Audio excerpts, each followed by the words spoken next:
Am I the a-hole for refusing to pay for my friend's expensive honeymoon after she chose a destination I can't afford? I, 26 female, have been best friends with Lisa, 28 female, since we were kids. We've always been close, and I've been so excited for her wedding. A few months ago, Lisa asked me to be her maid of honor and I gladly accepted. We started planning everything together and it's been a lot of fun. Recently, Lisa mentioned that she and her fiancé are struggling to afford their dream honeymoon to Bora Bora. They have been saving, but unexpected expenses have come up. Knowing how much this trip means to them, I wanted to help. I offered to contribute a significant amount of money towards their honeymoon as a wedding gift because I am earning very well. However, when Lisa and her fiancé finalized their plans, they chose the most luxurious resort in Bora Bora with all the bells and whistles. The cost was astronomical, far beyond what I had initially anticipated. When Lisa sent me the breakdown of the costs and my share, I was floored. It was more than double what I had budgeted to give them. I approached Lisa and explained that I couldn't afford to contribute that much money. I offered to give the original amount I had planned, which was still quite generous, and Lisa got upset and said I was ruining her dream honeymoon. She argued that as her best friend and maid of honor, I should be willing to make sacrifices for her big day. This has caused a rift between us. Lisa's barely speaking to me and she's even considering asking someone else to be her maid of honor. Our mutual friends are divided. Some think I'm being reasonable, while others believe I should find a way to come up with the money to make Lisa's dream come true. I feel awful because I don't want to let my friend down, but I also can't justify spending more than I can afford. Am I the a-hole for refusing to pay for my friend's expensive honeymoon after she chose a destination I can't afford? Edit. I was thinking of giving around $5,000 to $7,000 as a gift. Again, I endeavored to contribute, not pay for the whole thing. Now for the top comments. Not the a-hole. Let the trash take itself out. Not the a-hole. Also, don't pay anything. Not even a dime. She's not your friend. She's shown you that. The fact that you're even considering giving in shows that you're just too nice. Nice people will be used and sucked dry by manipulative users like your friend. She's even considering asking someone else to be her maid of honor. Let her. Just say, I'm disappointed but okay. Then watch what happens when other person hears the price tag for the honor. Your friend is childish and immature. The important thing about a honeymoon is being with your new spouse and spending time with each other. My in-laws were very generous, and my husband and I went on a cruise, but I had a friend who rented a cabin in the woods near a stream. I wouldn't even give her the opportunity. I'd make that decision for her and back out myself. This isn't a friend, it's a leech. Exactly. She just put a price tag on a friendship. She's the a-hole. The only person who should be finding a way to make her dream come true is the doofus marrying her. Who in their right mind expects their friend/maid of honor to fund a lavish, extravagant honeymoon? Their inability to budget or delay the honeymoon until they can't afford it isn't your problem.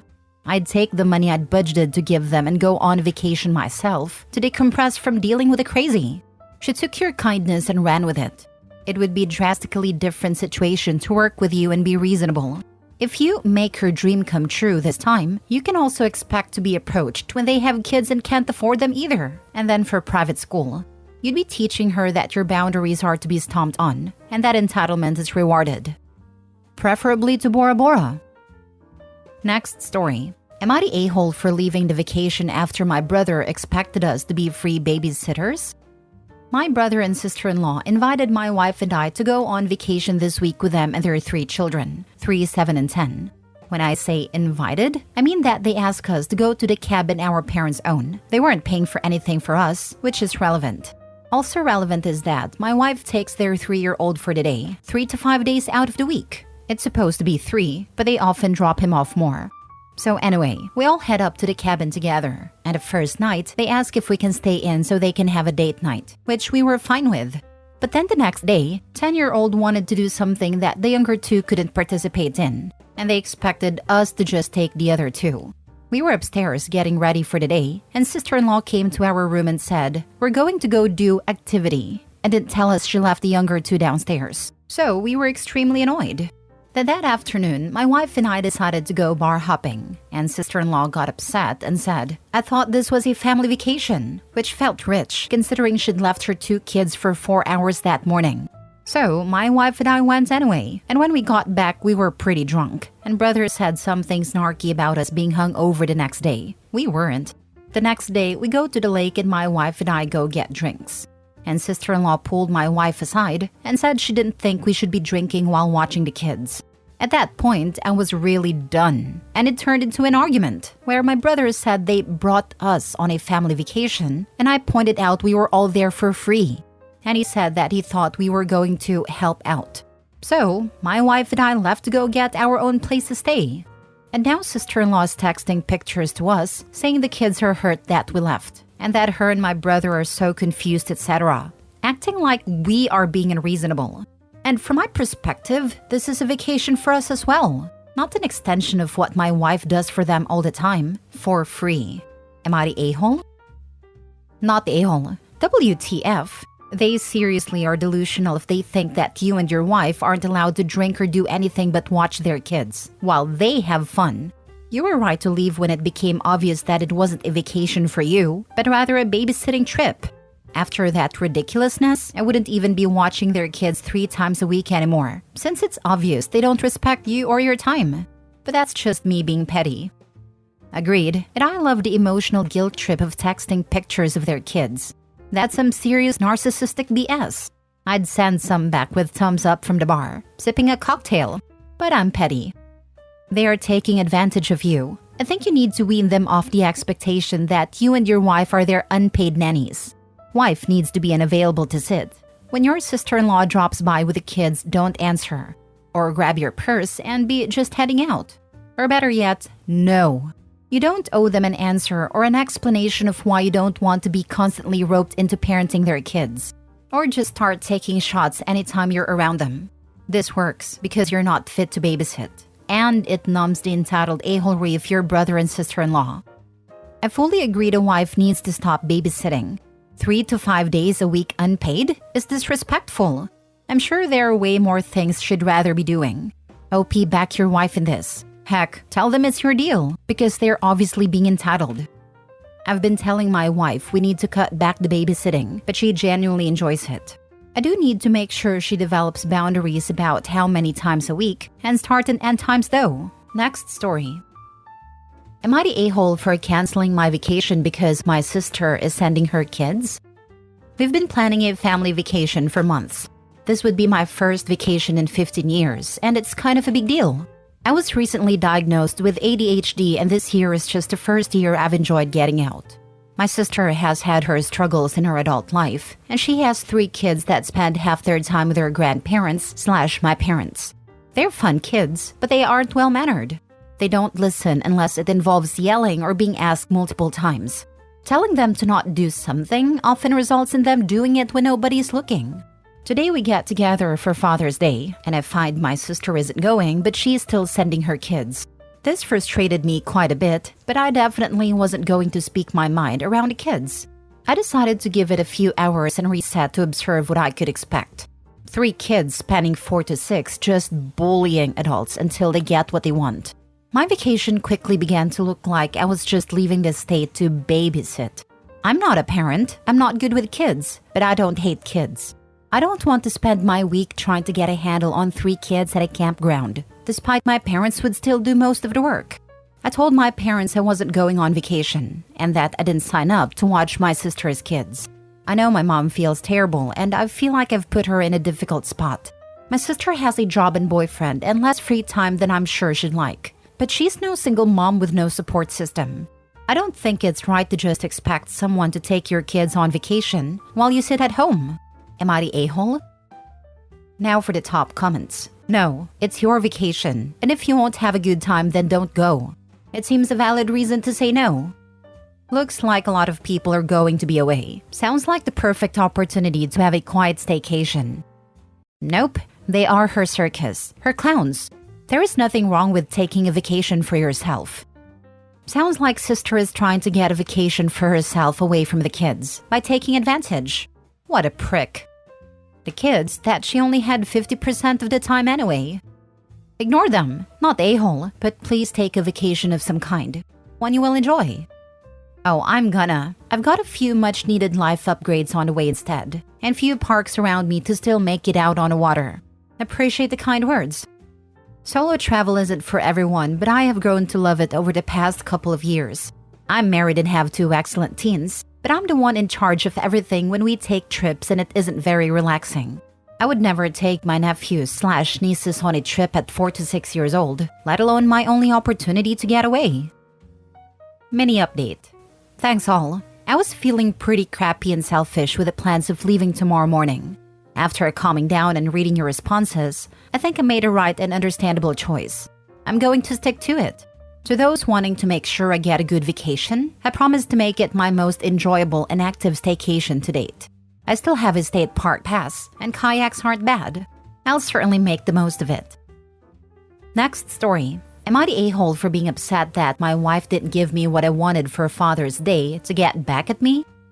I very well could be wrong and maybe I deserved it, but I can't be sure. I will include both sides of the argument. She does contribute to the household despite not working, so no, I don't want to hear comments about finances. She has plenty of money saved from when she was working prior to giving birth. So for Mother's Day, I had to work. My wife was at home with all 4 of our children all day.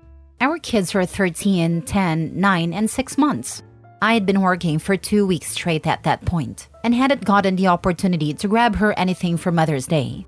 So after I got out of work, I went shopping. I got home at 8 p.m. Therefore, her Mother's Day sucked. All she wanted for Mother's Day was alone time, where she wasn't needed/wanted at all day. She just wanted to relax without being bothered basically. And I totally get it. But I had to work. I didn't even get out of work until 6:30 p.m. She did absolutely appreciate the gift I had gotten, something she had said she wanted in passing for a few months, but she said that she was bothered because I could have gotten that gift any other day and that her one request had been neglected. She wasn't super upset, but unfortunately she asked for a back rub as a kind of you can make it up to by doing X type of situation. So I started rubbing her back and fell asleep damn near immediately because I was just exhausted from work and all else. So I kind of botched her day. Fast forward to Father's Day yesterday. I had to work, but only until noon. She asked me what I wanted for dinner that night, but I didn't have a preference. She asked what I wanted to do for Father's Day and suggested some things like bringing the kids fishing or going swimming. And honestly, I didn't want to. All I wanted to do was relax and work on my truck uninterrupted. As soon as I said this, she said, "No, you can hang out with the kids for Father's Day." I asked her why. It's Father's Day after all. Shouldn't I be able to get what I want? I admittedly wasn't making the connection between Mother's Day and Father's Day. She said, "Why should you get a stress-free, kid-free, relaxing day of no interruptions when you couldn't give me even a sliver of that on Mother's Day when I asked for it? Again, you can hang out with the kids for Father's Day." She then turned and walked away, leaving the kids with me. Am I wrong for being upset about it? My wife said I have zero ground to stand on because for the past several Mother's Day and birthdays of hers, I've worked, and she hasn't been able to do anything that she has wanted to do. Her most recent employer gives all moms Mother's Day off and all dads Father's Day off, as well as all birthdays. So she's always had a day off.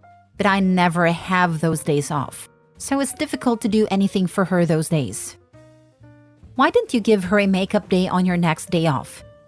Or why didn't he hire a babysitter for some or all of Mother's Day rather than go shopping at the end of the day? Man, that's a good idea. That would have meant OP could focus on his stressful job but still get exactly what his wife wanted. If you don't have a regular babysitter, maybe he could have reached out to a family member? For the past several Mother's Day and birthdays of hers, I've worked, and she hasn't been able to do anything that she has wanted to do. Holy crap, dude. Get it together. Just because you can't give her a day off on Mother's Day/her birthday doesn't mean you can't give her a day off. Pick a different day. Find someone to watch the kids, get her a hotel room, and let her have 24 to 49 hours away from the house. The day of Mother's Day is arbitrary. It's the idea of Mother's Day that is important. If you miss the day, you can't throw up your hands and say, "Oh well, pick a different day and give the poor woman a break." And if there is no possible other day, then clearly the current system is badly broken, and she has a lot more cause to be upset. Yep, she's wanted one day to herself for years. and he works all these hours, but gives her no spending money? She has to eat away at whatever savings she had pre-kids? If I was her, I'd leave. And I'd leave him with the kids. Last story. Am I the a-hole for not giving my concert tickets that I paid for to my ex-wife? I, male 39, was married to Michelle, female 36, for 5 years. We have 3 kids, 14-year-old boy, 12-year-old girl, and 9-year-old girl. Michelle decided that she was no longer attracted to me and told me to move out when our youngest was 3. Divorce was very hard on both me and the kids, especially the 2 oldest ones. Michelle then hooked up with some guy, got pregnant, and tried to date the guy. Even moved in with the kids with the guy for 2 years. She left the guy when her daughter was due. Anyways, I am right now co-parenting with her and try to be as civil as I can for my kids' sake. My son's birthday is coming up. Michelle texted me that his favorite band is in town, and if I can buy tickets. This is the band my son and I love the most. It's our thing. When I was going through divorce, he learned about this band from me, and we spent hours talking about it and listening to their music. I splurged and bought really awesome tickets. I texted Michelle and told her not to mention anything to him, so he will be surprised on his birthday. I even made a reservation on his favorite restaurant. Michelle got furious. She said she meant buying tickets for her and our son. I told her that this is our thing, and she doesn't even know the band's songs. She called me a self-absorbed narcissist jackass. She said it was her idea to begin with, and the least I could do was taking care of the kids, including her daughter, so she can have fun. Am I the a-hole here? P.S. Michelle has no intention of reimbursing me since she has no job. Now for the top comments. Sounds like not the a-hole to me. You bought the tickets for you and your son. It's your special thing. And you even planned a surprise for his birthday. Michelle can't just assume she gets in on that. Plus, she called you names instead of appreciating what you did for your kid. Co-parenting is tough, but boundaries are important, especially with exes. Huge not the a-hole. She's trying to be the hero and take your son to what will probably be a key memory for him, without wanting to fund it. She had the affair, not you, and she is trying to use it. Enjoy the concert with your son and enjoy every damned minute. You need to tell your son right away, because she will definitely try to ruin it by planning something the same day or spoiling the surprise. Why would you give her money for her ticket to anything? Lol.